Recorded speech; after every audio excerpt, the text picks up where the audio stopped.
রোজা অবস্থায় স্বপ্নদোষ হলে রোজা কি ভেঙে যাবে না থাকবে? এটা খুবই গুরুত্বপূর্ণ প্রশ্ন, যুবকদের জন্য অনেক বেশি দামি প্রশ্ন। ঠিক আছে না যুবক ভাইরা কথাটা আমার?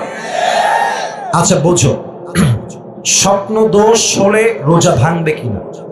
প্রথম কথা হচ্ছে, শরীয়তে তিন ধরনের ব্যক্তির উপর থেকে শরীয়তের বিধানকে উঠিয়ে নেওয়া হয়েছে।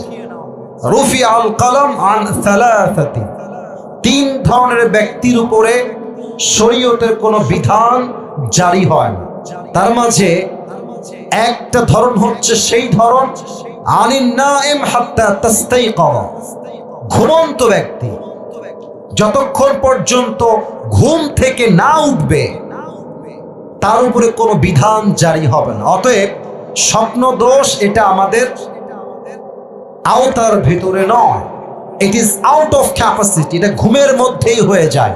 অতএব স্বপ্ন দোষ হলে রোজা ভাঙবে না, তবে গোসলটা ফরজ হয়ে যাবে।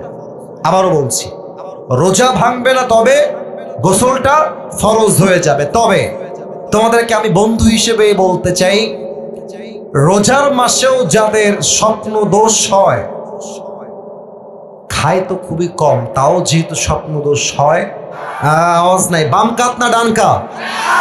2 নাম্বার, ঘুমানোর পূর্বে একটু প্রশ্ন এখানে রাখলাম, মাফ করবেন। 2 নাম্বার, সকলেই 3 কুল পড়বেন, সূরা ইখলাস, সূরা ফালাক, সূরা নাস।